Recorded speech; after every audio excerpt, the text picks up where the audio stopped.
بسم الله الرحمن الرحيم. الحمد لله والصلاة والسلام على رسول الله محمد وآله وصحبه ومن اهتدى بهداه. اللهم أرنا الحق حقا وارزقنا اتباعه وأرنا الباطل باطلا وارزقنا اجتنابه. لا تفسير سورة إبراهيم قيشتنا آتي هجدا دوائي ويكخواي پروردگار لآياتكاني پیشوتر درسي رابردو باسی سەرنجام و نەتیجەی ئەو کەسانەی کرد کە بێ باوەڕن و خراپەکارن کە دیارە نەتیجە و شوێنی نیشتەجێبوونیان دۆزەخە. خوای گەورە پەناماندا و لە ناو دۆزەخیشدا کام عەذابە سەخت و قورس و ناڕەحەتە بۆ ئەو کەسانە ئامادەکراوە کە بێ باوەڕن. لەو ئاەتەدا خوای گەورە دێت تەشبیهێکمان بۆ دەکات بۆ کار و کردەوەی کەسی بێ باوەڕ یان ئەو کەسەی کە کار و کردەوە دەکات بەڵام لە کار و کردەوە کردیدا مەبەستی ئەوە نییە خوا پاداشتی داتەوە یا لە قیامەت پاداش وەرگێتەوە، بەڵکو مەبەستێکی دی دنیایی هەیە لە کارەکەدا. کارەکەی باشە بەڵام نیەتەکەی بۆ دنیایە نەک بۆ قیامەتێ. جا ئەو کەسانەی کە کار و کردەوە دەکەن تەنانەت ئەگەر کەسەکە بێ باوەڕیش نەبێ بەڵام لە کاتی ئەنجامدانی کارە چاکەکەدا نیەتەکەی مەبەستەکەی ئەوەیە لە دنیادا لە بەرامبەر ئەو چاکەیەدا شتێکی دەستکەوێت نەک لە قیامەتێ ڕەزامەندی خوای گەورەی دەستکەوێت، چونکە ئەو کردارەی کە خوا قبوڵی دەکات و وە لە قیامەت پاداشمان دەداتەوە لەسەری تەنها کارێکە کە فی الله و لله، تەنها لە کاتی ئەنجامدانیدا خواد لە بیرە، خواد مەبەستە، هیچ مەبەستێکی دیکەت نینە. هەر کارێکی چاکە جگە لە خوات و جگە لە پاداشتی قیامەتت مەبەست بێ بیکەی لە قیامەتێ بەبێ گومانی ئینسان هیچ پاداشتێکی لەسەر وەرناگرێتەوە. جاخوا تەشبیهمان بۆ دەکات دەفەرمێت مەثل الذین کەفەڕوا، مەثل نمونەی الذینە ئەو کەسانەی کەفەڕوا کە بێ باوەڕن بڕەبیهم بە پەروەردگاریان ئەعمالهم کار و کردەوەکانیان وەکو چی وایە کەڕەمادین وەکو خۆڵەمێشێک وایە. خۆڵەمێشە ئەوەی کە ئاگری لە دارێکی بەردەدەی دواتر دەسووتێ دەبێتە پۆل و پۆلوەکانیش دەبن بە مشکی. خۆڵەمێشەکە ئەو مشکیەیە کە لە دوای ئاگری دروست دەبێت کە لە گڵی زۆر سوکترە. نمونەی کار و کردەوەی کەسی بێ باوەڕ بە پەروەردگاری وەکو نمونەی خۆڵەمێشێک وایە کە ئیشتەدەت بە توندی دەدات بیهی لەو خۆڵەمێشە ئەرریح با فی یەومین لە ڕۆژێکی عاسیف ڕەشەبای بەهێز و بەقووەتدا. چی لێدێ ئەگەر خۆڵەمێشێک لە ڕۆژێکی پڕ لە ڕەشەبای سەختدا لە شوێنێک ڕوو بکرێت و باکە بە توندی لێدا ئەو خۆڵەمۆشێ بە شوێ دەچێ تەوەن بێگومان بە هەوایدا دەڕوا و ئەو کەسەشی کە بە دوای خۆڵەمێشەکەیەوەیە ئەگەر هەرچی محاولەیە و هەوڵە بیدا ناتوانێت خۆڵەمێشەکەی کۆ کاتەوە. خۆڵەمێشەکە هەرچەندە زۆر بێ کە بای بەهێز و بە قووەت لێیدا شوێنەوارەکەشی ناهێڵێ نەک خۆڵەمێشەکە. تەمەن لە ڕۆژی قیامەتێش ڕێک ئەو کەسەی کە کاری کە بێ باوەڕا یان کار و کردەوەنەکانی کردوون بەڵام نیەتی ئەوە نەبووە خوا لێی ڕازی بێ لە خەیاڵی خۆیدا زۆر چاکەی هەنا، زۆر باشەی هەنا، زۆر خێر و سەدەقەی هەیە و بە تەماشا لە قیامەتێ پاداشتیان لەسەر وەرگرێتەوە، بەڵام کاتێک کە دەبینێ دەچێتە قیامەتێ و وە کار و کردەوەکانی لە تەرازوویدا دەهاویشرێن هیچ کامێک لە چاکەکانی نین، هیچ کامێک لە چاکەکانی نین و ناتوانێت هیچ کە چاکەیەکیش بێنێت بیخاتە تای تەرازووی چاکەکانی خۆی. ئەو کاتە بۆی دەردەکەوێت کە ئەوەی کردەوەکانی بردوون، ئەوەی پاداشتی کردەوەکانی بردووە، ئەوەی کە سەنگ و قورسایی بۆ کردەوەکانی نەهێشتۆتەوە بریتێت لە بێباوەڕیەکەی، بریتێت لە کافریەتیەکەی. بای بەهێز ڕەشەبای بەهێز چۆن خۆڵەمێشی دەبە تەوەن کوفر و بێباوەڕیش ئاوا کردەوەی ئینسانی دەبن. زۆر جار پرسیار دەکرێت باشە فڵان کەس بێ باوەڕیشە و ئەوەندە خێر و چاکانەش دەکا، فڵان کەس ئیمانی بە قیامەت هێژنێ و نوێژش ناکە لە فڵان کەسی نوێژکەر چاکترە. بەڵێ کەسی کافر زۆر جار هەیە چاکەی دەکا بەڵام خوای گەورە بەپێی نیەتەکەی خۆی لەگەڵی دەکا. خۆ کەسە بێ باوەڕەکە کە لەی بپرسی بۆچی چاکەکەت کردووە کەسی بێ باوەڕ ناڵێ بۆ قیامەتێ کردم، باوەڕی بە قیامەتێ نیە تا لە قیامەتێ پاداشتی وەربگرێتەوە و ناڵێ بۆ خوش کردم تاخوا پاداشتی بداتەوە. بۆچێ بیکەی ئەو دەبێت چاوەڕێی پاداشتی لەوی بکەیت لە دنیای خۆگەر پسی کرێکاری بۆ کەسێکی بکەیت دەستی داوای کرێ لە کەسێکی دیکە بکەیت بێگومان ناچ بۆچێ ماندوو دەبی بۆچێ خۆت ماندوو دەکەی چێت مەبەستە لە ئیشکردنەکەیدا دەبێت چاوەڕێی پاداش لەوی بکەیت فعلا زۆرێکیش لەو کەسانە پاداشتیان وەرگرتووە کابرا مەبەستیەوە بۆ پێی بڵێن دۆڵەمەند پێی گوتراوە دۆڵەمەند پێی بگوترێت سەخی پێی گوتراوە سەخی و زۆر جاریش خوای گەورە بە خراپەی کەسە بێ باوڕەکەی ناکە لە بەرامبەر چاکەکانی داخوا چاکەی لەگەڵ دەکاتەوە بەڵام چاکەی دنیایی ماڵی دەبەخشێ لەوانەیە خوا ماڵی زیاتری پێ بدا ماڵی دەبەخشێ لەوانەیە خوای گەورە بەڵام موسیبەتی لە دنیای لەسەر لا ببا ماڵی دەبەخشێ لەوانەیە خوای گەورە زۆر نەخۆشی کوشندەی لە کۆڵ کاتەوە بەهۆی ماڵبەخشینەکەی بەڵام لەبەرەوەی ئامانجی کەسەکەی شتی دنیاییە خوای گەورەش تەنها لە دنیادا پێی دەداتەوە من و تۆش و هەر کەسێکی دیکەی ئیمانداریش کاتێک کە چاکە دەکە ئەگەر کەمیش بێت بەڵام نیەتی دڵت قیامەت بێ خوا لە قیامەتێ پاداشت دەداتەوە نیەتی دڵت ئەوە بێ خوا لێت ڕازی بێ ئێخوا بۆ خۆی پاداشت دەداتەوە و ئێمەش کە ئیمانداریشین کە موسڵمانیشین کە ئیمانمان بە قیامەتێشەیە کاتێک چاکەیەک دەکەین ئەگە چاکەکەت بۆ ئەوە بێ لە دنیادا شتت دەستکەوێت دەگونجێ ئەوەی دنیایەکەت دەستکەوێت بەڵام چاوەڕێی پاداشتی قیامەت مەبە بۆچێ دەیکەی وەنیەتت چێ لە کاتی کردەوەدا بێگومان هەر ئەو کەسە دەبێت چاوەڕێی پاداشتی لێ بکەی و هەرەویش پاداشت دەداتەوە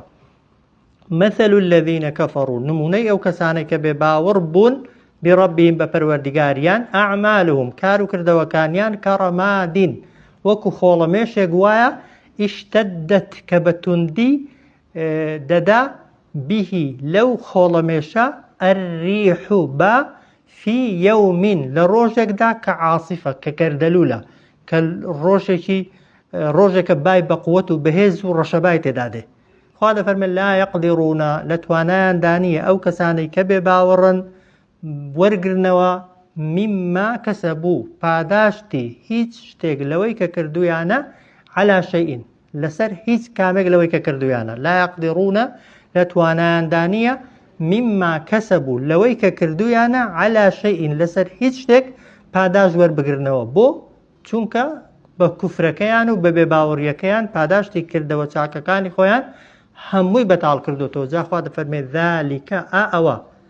ئەوە کە ئینسان کردەوەی کردبێت و لە قیامەتێش پاداش وەرنەگرێتەوە خۆت ماندوو کردبێت و لە قیامەتێش بەس ماندووبوونت بۆ مابێتەوە ماڵ و سامانی زۆرت سەرف کردبێت لە زیاتی پاداش سزاش بدرێ و عقوبەش بدرێ بێگومان هو الضلال البعید ئەوەیە گومڕایی و سەر لە شێواویەکی زۆر دوور لە ڕاستی ئینسانی بێباوەڕ بەبێ گومانی ئەو ماندووبوونەی کە دەیکا بۆ دنیای کردوویەتی و لە دنیاشدا دەگونجێ ئەوەی کە بەدوایەوە بۆ دەستی کەوت پێ بەڵام ئیمانی بە قیامەت نەبووە بۆ قیامەت ئیشی نەکردووە لە قیامەتێ بەبێ گومانی پاداشتی هیچ کامێک لەو کردەوە چاکانەی خۆی نابینێتەوە کە کردوونی مثل الذين كفروا نمونەی ئەو کەسانێک کە بێ باوەڕن بربهم بپەروەردگاریان ئەعمالهم کار و کردەوەکانیان کەڕەمادین وەکو خۆڵەمێشێک وایە ئیشتەدەت کە بە توندی دەدا بیهی لێی ئەرریح بە فی یەومین لە ڕۆژێکی عاسف گەردەلولاوی و ڕەشەبادا لا یەقدیڕونە لە توانایاندا نییە کەسە بێ باوڕەکان میما کەسەبوو هیچ کامێک لەوەی کە لە دنیادا کردویانە لە چاکە عەلا شەیئین هیچی بەدەست بێننەوە پاداشتی هیچی دەستخەنەوە ذالکە ئەوە کە لە دنیادا کارت کردبێ و لە قیامەت هیچت بۆ نەمابێتەوە ئەوە لە دنیادا چاکەت کردبێت و لە تەرازووی چاکەکاندا نەیبینیەوە هو الضلال البعید ئەوەیە گومڕایی و سەر لێ شێواوی زۆر دوور لە ڕاستی ئاەتی دواتر خوای گەورە بەڵگەمان بۆ دێنێتەوە دەفەرمێت ئەلەم تەڕا نابینن نازانن ئەو کەسانێک کە بێ باوەڕن ئەن الله بەبێ گومانی خوا خەلق السەماوات والئەڕض دروستی کردوون ئاسمانەکان و زەوی بالحەقی بە شێوەیەکی ڕاست و دروست بە بەرنامەیەکی دروست و ڕاست ئیگەشە خۆ ئەگەر خوای گەورە کە ئاسمان و زەوی دروست کردووە حەزی لێبێت و بیەوێ یودهیبکم ئێوە لە ناو دەبە ئێوە لەسەر زەوی ناهێڵێ وەیەتی دێنێتە سەر زەوی لە جێی ئێوە بخەلقین جەدید دروستکراوانێکی تازە زۆرێک لە عولەما تەڵان دەفەرمون مرۆڤیش ئادەمیزادیش جێنشین و جێگرەوەی دروستکراوانێکە کە لە پێش ئادەم هەبوون خوا بەهۆی خراپەکاری و تاوانکاری لە ناوی بردن خوای گەورە ئادەم و نەوەکانی ئادەمی کردە جێگرەوەی ئەوان ئەگەر ئێمەش وەکو ئەوان خراپەکار بین وەکو ئەوان بێباوەڕ بین وەکو ئەوان دوور لە دین بین وەکو ئەوان خوێن ڕێژ بین هیچ مەحاڵ نییە خوای گەورە ئێمەش لە ناو ببە هەر لە شێوەی ئێمە کەسانێکی دیکە هەر ئادەمیزاد یا غەیری ئادەمیزادی بێنێتە سەرزەوی بیان کاتە جێنشینی سەرزەوی بێگومان تەبان لە سەرزەویدا خوای گەورە وعدی وایە کە مرۆڤانێک لە ناو ببە خەڵکانێکی دیکە دێنێتە جێیان کە لەوان چاکتر بن ها کاتی خۆی دەرسی پێشووتر خوای گەورە قەومی نوحی بۆ باسکردین خوای گەورە خراپەکارەکانی قەومی نوحی هەمووی لە ناو برد تەنها ئەوەندە چاکەکارانەی هێشتنەوەکە ئیماندار بوون قەومی عاد هەروە قەومی ثەمود هەروە وەگەلا دەیان گەلی دیکە کە خراپەکار بوون خوا فەوتاندنی لە شوێنی ئەوان کەسانێکی دیکەی هێنان بۆی خوا دەفەرمێ ئەلەم تەڕە نازانی ئەی ئینسان ئەی مرۆڤ ئەی بێباوەڕ کە ئەن الله بەبێگومانی خوا خلق السماوات والأرض بالحق دروستی کردوون ئاسمانەکان و زەوی بەڕاستی طبعا ئەوەی لە ئاسمانەکان و زەویشدایە خوای گەورە کە دروستی کردووە وەزیفەیەک و کارێکی پێسپاردووە جا مرۆڤ لە ناو دروستکراوەکاندا لە هەمویان طبعا بەڕێزترە وەخوای گەورە هەرچی مەخلوقاتی ئاسمانەکان و زەویدا هەیە نەک وەک تۆ دروستی کردووە هەمووی لە خزمەتی من و تۆدا دروست کردووە واش ئینسان جاری وایە ئیمان بەو خوا نایەنێ عینادی دەکا لە بەرامبەر ئەو خوادا لە بەرامبەر ئەو خوادا بێ باوەڕ دەبێت چۆن شایستەی عقوبە نییە ها ئەگەر دوو گیاندار کە مکەلەف نین زوڵم بکەن لە دنیادا و خراپەکاری بکەن لەگەڵ یەکتری خوا لە قیامەتێ تۆڵەیان لێ دەسێنێتەوە ئەی مرۆڤێک کە خوا هەموو ئاسمانەکان و زەوی خستوونەتە خزمەت ژیانی من و تۆ ئێستا ئینسان لە بەرامبەریدا هەر بێ باوەڕ بێ لە قیامەتێک کە خوا سزای دای بێگومان ناتوانی گلەی یەک زەڕە بکەیت جگە لە خۆت ئەلەم تەڕە نازانی یا نازانن کە ئەن الله بەبێگومانی خوا خلق السماوات والأرض بالحق دروستی کردوون ئاسمانەکان و زەوی بە شێوەیەکی ڕاست و بە بەرنامەیەکی دروست ئیەشە ئەگەر خوای گەورە بیەوێت یذهبکم ئێوە دەبات ئێوە لە ناو دەبات دەتان فەوتێنێ وەیەتی دێنێ بخەڵقین دروستکراوانێکی جەدید تازە و نوێ ئەو جار خوا دەفەرمێ وەما ذالکە و ئەو کارە یعنی لە ناوبردنی ئێوە و جێگرەوە دانان بۆ ئێوە عەلی الله لەسەر خوا بعەزیز هیچ زەحمەتی و وەک دەڵێ قورسی و گرانیەکی تێدا نییە خوای گەورە بەکوونێک دەتوانێت هەر هەموو مەخلوقاتەکانی ئێستا هەن لە ناویان ببە بە فەیەکوونێکی بەکوونێکی دیکە دەتوانێت هێندەی دیکە مەخلوقات و دروستکراو بێنێتە سەر زەوی وەما ذالکە ئەو کارە کە بریتیە لە ناوبردنی ئێوە و جێگرەوە دانان بۆ ئێوە عەلی الله بۆ خوا و لەسەر خوا بعەزیز هیچ قورسی و زەحمەتی و گرانیەکی تێدا نییە ئەو جار خوای گەورە دێ باسی مەشهەدێکی قیامەتمان بۆ دەکات دەفەرمێت وەبەڕەزوو دەهێنرێنە دەرێ لە گۆڕەکانیان وەڕادەوەستێنرێن و ئاشکرا دەکرێن للهی لە بەرامبەر خوادا جەمیعەن هەر هەموو دروستکراوەکان بێکەوە ها ئینسان جنۆکە کە مکەلەفن و دروستکراوەکانی دیکەش ئەوەی چرکەیەک لە دنیادا ڕۆحی بە بەرداکرابێ خوای گەورە لە قیامەت زیندوی دەکاتەوە و دەیهێنێتەوە دەشتی مەحشەرش تەنانەت ئەوانەشی کە مکەلەف نین وەبەڕەزوو یعنی دەهێندرێنە دەر یان ئاشکرا دەکرێندرێن و ڕادەوەستێندرێن لە بەرامبەر خوادا جەمیعەن هەر هەموو دروستکراوەکە جا خوای گەورە باسی ئینسانەکان دەکا کە ئێمە طبعا وەک دەڵێ خیتاب و گفتوگۆیەکە لەگەڵ ئێمەیە فقال الضعفاء و دەڵێن ئەوانەی کە لاواز و بێدەسەڵاتن ئەوانەی لاوازن ئەوانەی بێدەسەڵاتن ئەوانەی بەدوای گەورەکان کەوتون لە خراپە و خراپەکاریدا للذین استەکبەڕوا بەو کەسانەی کە خۆیان بە گەورە زانیوە و خۆیان بەسەرکردە و بەرپرس زانیوە دەڵێن چی ئینا کونا بێگومان ئێمە لە دنیادا لەکم بۆ ئێوە تەبعەن شوێن کەوتە بووین ئێمە لە دنیادا بەدوای ئێوەوە بووین لەگەڵ ئێوەدا بووین خۆمان کردە قوربانی و پاسەوان و پارێزەری ئێوە فهل ئەنتم ئایا ئێوە مغنون لە تواناتاندایە ئێستا عنا بۆ ئێمە من عذاب الله لەسەرمان لابن سزای خوای گەورە من شەئین یەک تۆزیش ئەگەر یەک تۆزێکیش بێت لە دنیادا زەحمەتمان بۆ کێشان خۆمان بۆ ماندووکردن حمایەمان کردن، پارێزبەندیمان لێکردن، دەسەڵاتمان پێدان، دەنگمان پێدان، پشتمان گرتن، والحاصل بۆتان هەڵپەڕین، چەپڵەمان بۆ لێدان. فعلەن مەسئول و سەرکردەی هەموو دنیاە چێ دەیپارێزێ؟ خەڵکە لاوازەکە. چێ بەدوای دەکەوێت؟ خەڵکە لاوازەکە. چێ حیمایی دەکات و دەیپارێزێ؟ خەڵکە لاوازەکە. هەمیشە خەڵکە لاواز و ژێردەستە و بێدەسەڵاتەکە ماندوو دەبێت و زەحمەت دەکێشێت و ئارەق دەڕێژێت و خوێن دەڕێژێت. مەجموعەیەکیش لەسەرێ دەخۆن و وەک دەڵێ ئاغایەتی و کوێخایەتی دەکەن بەسەر خەڵکیدا لە دنیادا. جا ئەوە لە دنیاشدا تەبان خەڵک خراپ حاڵی بۆ بەڕاستی، ئەوەی کۆیلایەتی دەکات بۆ گەورەکان، ئەوەی بە شوێن گەورەکان دەکەوێت خراپ حاڵی بۆ بەڕاستی وە خراپ تێگەیشتووە. لە دنیاشدا خەڵک وە مەسئول و بەرپرس شوێن کەوتوەکانیان بەس بۆ خزمەتی خۆیان دەوێت. لە دنیاش ئامادەنین خۆیان بکەن بە قوربانت. لە دنیاش دەسەڵاتیان و مەنسەبیان بکەوێتە مەترسی، وەک دەڵێ نادناسن و سەلامیشت لێ ناکەن و وەک دەڵێ مەرحەبایشت ناکەن و جوابی سەلامەکەشت نادەنەوە. ئەی لە قیامەتێ چۆن بەتەمای فریادکەون و ببنە فریاد ڕەست. بەڵام لە قیامەتێ لەبەرەوەی حاڵەتەکە هێندە سەختە، هێندە ناڕەحاتە، کەسە بێ باوڕەکان فکریان بۆ هەموو شتێکی دەچێت بەشکم یەک تۆز لەو خەشم و قین و تووڕەیەی خوا بەشکم لەسەریان تۆزێک ئەهوەن ببێ. دەڵێن چی؟ فهل ئەنتم مغنون ئنا كنا لكم تبعا. بێگومان ئێمە شوێنکەوتەی ئێوە بووین، لەگەڵ ئێوەدا بووین. فهل ئەنتم ئایا ئێوە مغنون، یعنی تواناتان هەیە عنا بۆ ئێمە لا ببن من عذاب الله، بەشێک لە سزای خوا، من شيء یەک تۆزیش بێ. قالوا دەڵێن چی؟ قالوا ئەوە قسەکەیانە، هەموو قسەکەیان لەو هەدان الله، ئەگەر خوا ئێمەی هیدایەت دابا لە دنیاە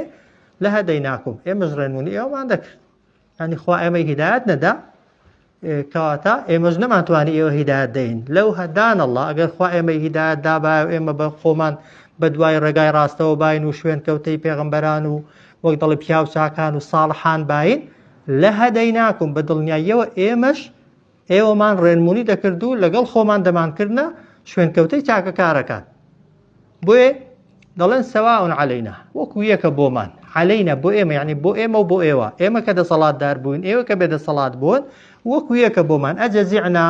ئێستا هاوارکەین، بلاڵێنەوە، بنووزەینەوە، بگرێین، ئەم سەبەڕنا، یاندان بە خۆماندا بگرین لە بەرامبەر ئەو ئەشکەنجە و ناڕەحەتیانەی کە ئێستا توشمان دەکرێن لە دۆزەخ. ما لەنا نییە بۆمان من مەحیس، هیچ شوێنێک کە بۆی ڕاکەین، بۆی هەڵەین، پەنای پێبین و بتوانین بیکەینە پەناگەی خۆمان. بۆیە زۆر جاری کەس لە شوێنی کە باسمان کردووە لە قیامەتێ، ئەوەی کە بەرپرسە و ئەوەی کە لە خوارەیە، ئەوەی سەرکردەیە و ئەوەی ژێرکردەیە، ئەوەی کە وەک دەڵێ لە پێشەوەیە و ئەوەی بەدوایەوەیتی، ئەوەی خەڵکی وەک دەڵێ دەچەوسێنێتەوە، وەک دەڵێ دنیاکەی دەخوا و ئەوەی دنیاکەی بۆ دەپارێزێت و دنیاکەی بۆ پەیدا دەکات لە جەهەنەمێ وەکو یەکوان.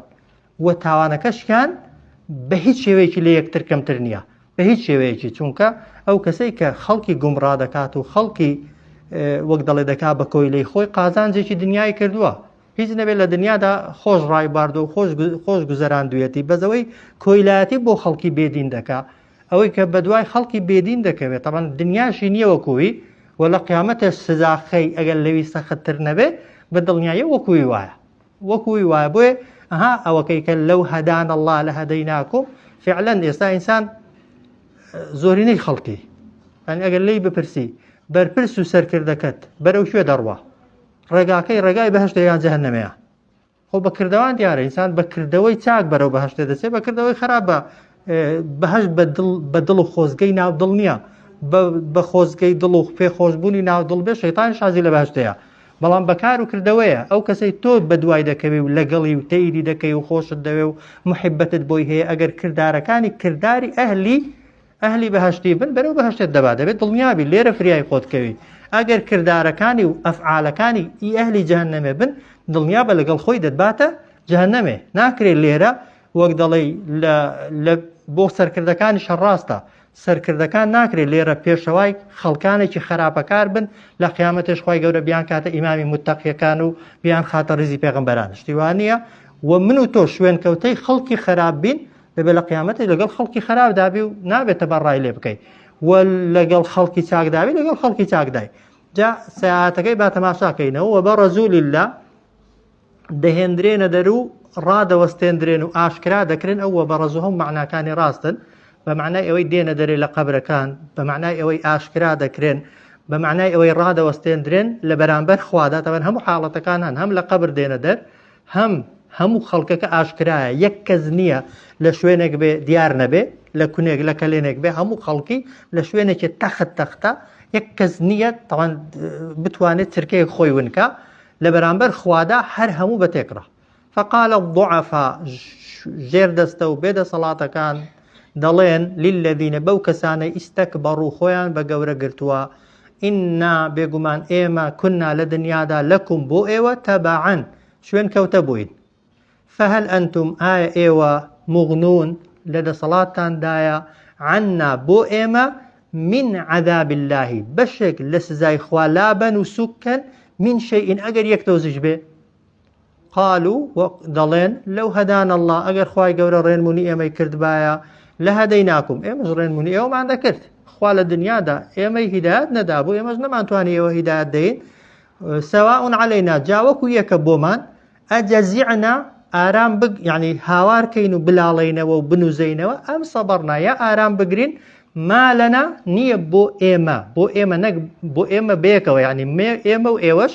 من مەحیس هیچ شوێنێک کە پەنای بۆ بین هیچ جێگایەک کە تێیدا خۆمان حەشاردەین و خۆمان پەنا بدەین جا دەفەرمونون ئیمامی طەبەری ڕەحمەتی خوای لەبێکەیەک لە مفەسیرینەکانە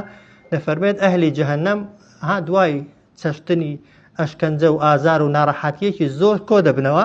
دەڵێن وەرن با فکرێک لە حاڵی خۆمان بکەینەوە بیر دەکەنەوە دەڵێن ئەوانەی کە چوونە بەهەشتێ دەزانن چێن ئەوانەنەکە لە دنیادا زۆر لە ترسی خوای گریاون وەرن با ئێمەش تۆزێک بگریین لێرە بەشکم خوای گەورە بەزەی پێماندا بێتەوە دەست دەکەن بە گریان کە مقاتیل دەفەرمێت 500 ساڵی ناو جەهەنەمێ دەگرێن هەموو جەهەنەمیەکان بەیەکەوە بەڵام هیچ کەس جوابیان ناداتەوە چونکە کاتی گریان تێپەڕیوە ئەو کەسەی بیەوێ لە قیامەتێ نەگری دەبێت لە دنیادا گریابێ لە دنیادا گریابی و فرمێسکە دڕشت بن لە ترسی خوا لە قیامەتێ پێویستت بە گریان نییە بەڵام لێرە قاقاو وەک دەڵێ پێکەنین و قیامەت لە بیربوونت پیشە بوو بێت لە قیامەتی حەز دەکەی چاوی خۆت دەربێنە خوێن لە چاوی خۆت بێنە هێندە بگریێ دەفەرمێ 500 ساڵ لە ناو جەهەنەمێدا دەگریێن بەڵام هیچ کەس وەڵامیان ناداتەوە دواتر دەڵێن ئەوە هیچ ئیسیفادەی نیە وەرن بابیرێکی دیکە بکەینەوە ئەو جار یەکێکیان دەڵێ ئیماندارەکان عادەتیان وا بوو کاتێک کە ئەشکەنجەمان دەدان و تەعزیبمان دەدان سەبریان دەکرد هاوار و ناڵەیان نەدەکرد وەرن با ئێمەش تۆزێکدان بە خۆماندا بگرین بەشکم بەهۆی سەبرەکەیەوە خوای گەورە دەروێکمان لێ بکاتەوە دەڵێ 500 ساڵی دیکەش سەبر دەگرن نوقەیان لێ نایە تۆبزی لە خۆیان دەکەن هاوار نەکەن بەڵام دوای 500 ساڵ گریان و 500 ساڵ ئارامگرتن هیچ کەسێک فریایان ناکەوێت ئەو جار طبعا جەهەنەمیەکان هەمویان بەیەکەوە دەڵێن سەواء عەلەینا وەکو یەکە بۆمان ئەجەزیعنا هاوارکەین و بلاڵینەوە ئەم سەبەڕنا یا ئارام بگرین ما لەنا من مەحیس بۆ ئێمە نییە هیچ پەناگایەک و هیچ شوێنێک کە بۆی بچین ئەو جار مەشهەدێکی دیکەی ناو جەهەنەم خۆی گەورە باز دەکات دەفەرمێت وەقالە الشەیطان و شەیطان دەڵێ شەیطانە گەورەکە ها شەیطان زۆرن ها بەڵام لێرە مەبەستی ئیبلیسە گەورەی شەیطانەکان لەما قوضیە الئەمڕ کاتێک جێبەجێ بوو فەرمانەکانی خوا جێبەجێ بوون ئەوەی بەهەشتی بوو چوویە بەهەشتێ ئەوەی جەهەنەمی بوو چوویە جەهەنەمێ وە لە بەینی بەهەشت و جەهەنەم خوای گەورە مردنی هێنا و سەری بڕی بە بەهەشتەکانی گوت دەڵێ بەهەشتەکان ئەوە مردن تەواو کۆتایی هاتوو ئێوە لە بەهەشتدا بمێننەوە و ناخۆشی نابینەوە بە جەهەنەمیەکانیش دەگوترێت ئەوە مردن وەک دەڵێ سەری بردرا و هەتایە لە ناو جەهەنەم و دۆزەخدا بمێننەوە شەیطان مینبەرێکی ئاگرینی بۆ دروست دەکرێت لە ناوەڕاستی جەهەنەمێ لە ناوەڕاستی جەهەنەمێ خوتبەیەک دەخوێنێتەوە وتارێک دەخوێنێتەوە هەرچی جەهەنەمی هەیە دەنگەکەی دەبیستێت و خوای گەورەش خوتبەکەی بۆ ئێمە گواستۆتەوە پێش ئەوەی ڕووبداتەوە ئێستا ڕووی نەداوەخۆ وایە بەڵام خوای گەورە عەلام الغویوبە خوای گەورە دەزانێت ڕوودەدا و ڕووداوەکەی پێش ڕوودان بۆ ئێمە باس کرد و بۆی فریای خۆمان کەوێت خۆگەل لە قیامەتێ خوای گەورە بەسەر هاتەی بۆ جێڕاباینەوە دەمانگوت خوایە لە دنیادا پێت گوتپاین تا بە دوای شەیتانی نەکەوت پاین ئێستا کە عەقڵمان ئیشێ دەکات، دەستمان ئیشێ دەکات، چاومان ئیشێ دەکات، دڵمان ئیشێ دەکات، ئەندامەکانمان ئیشێ دەکەن،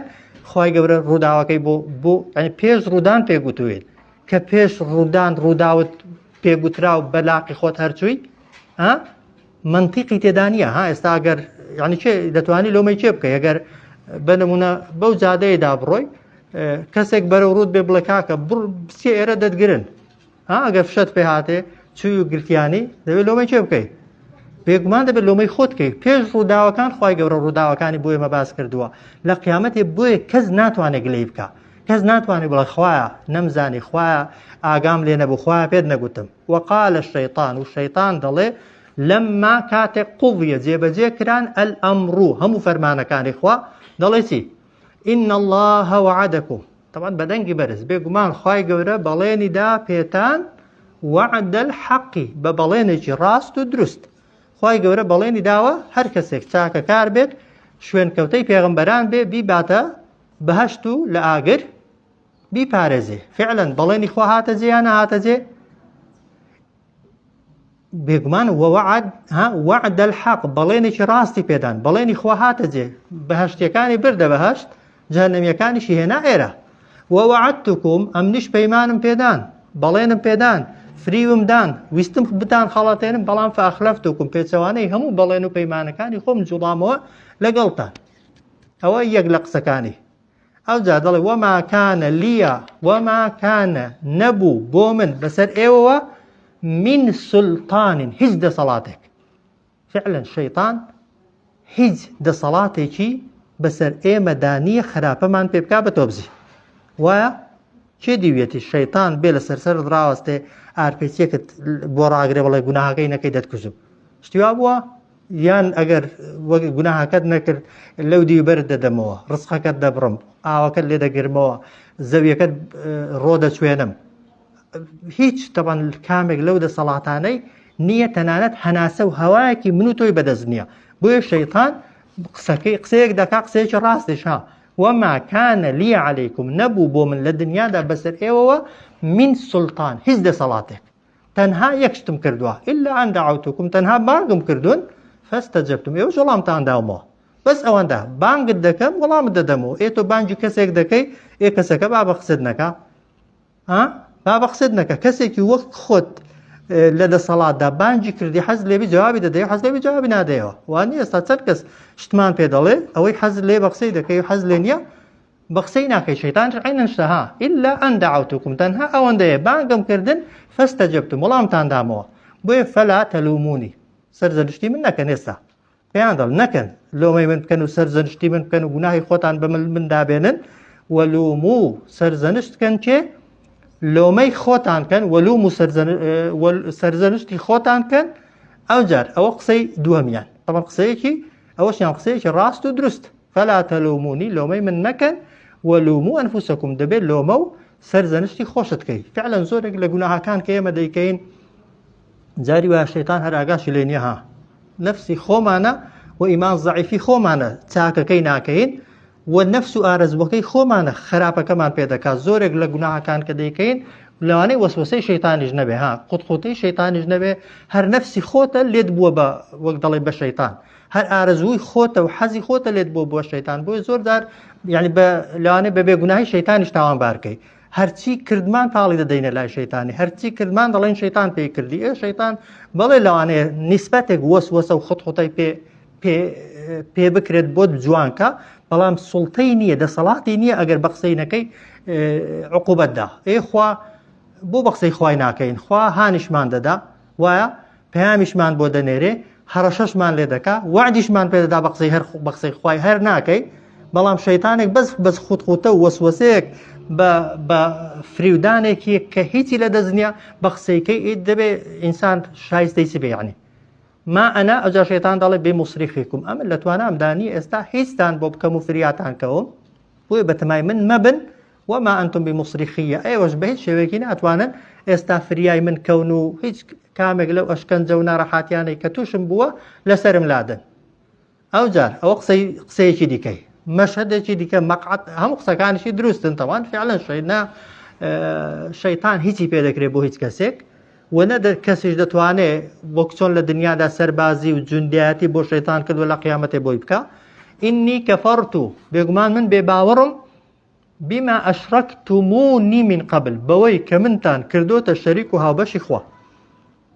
ئینی کەفەرتو بێگومان من بێباوەڕم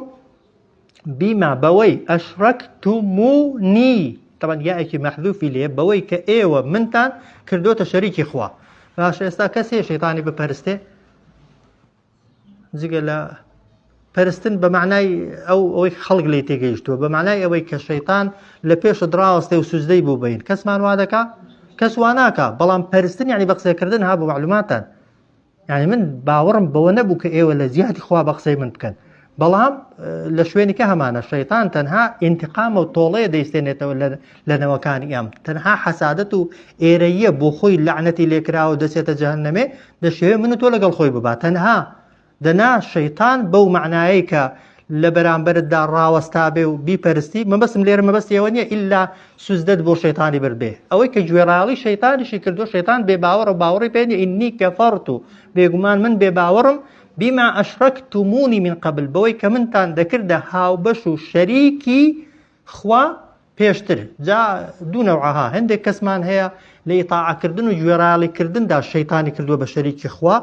بەشێکی دیکەمان هەیە لە ترسان لە شەیتانی ها هەندێکمان هێندە لە شەیتان دەترسێن ترسەکە لی خوای زیاترە جاری وا هەیە ناوێری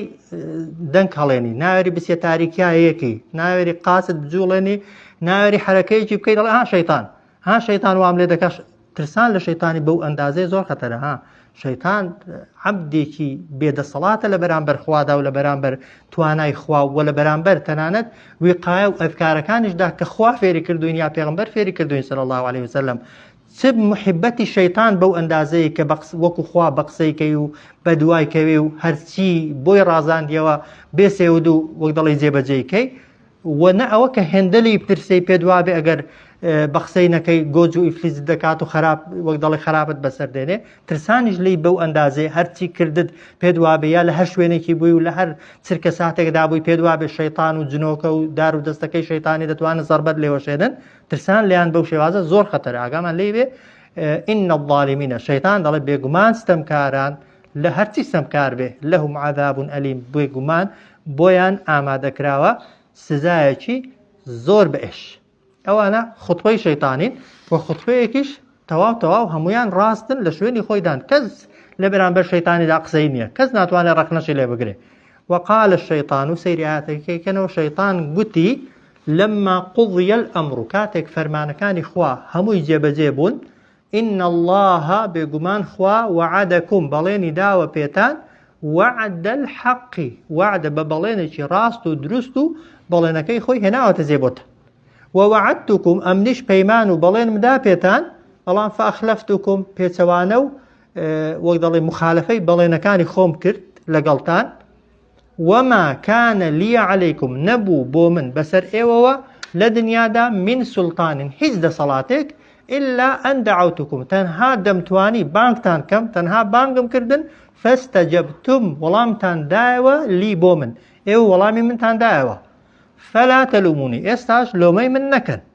ولومو لومي أنفسكم خوتان كن خوتان سزنش كن رخنا لخوتان بقرن بيزاري لخوتان در ببرن لعنت لخوتك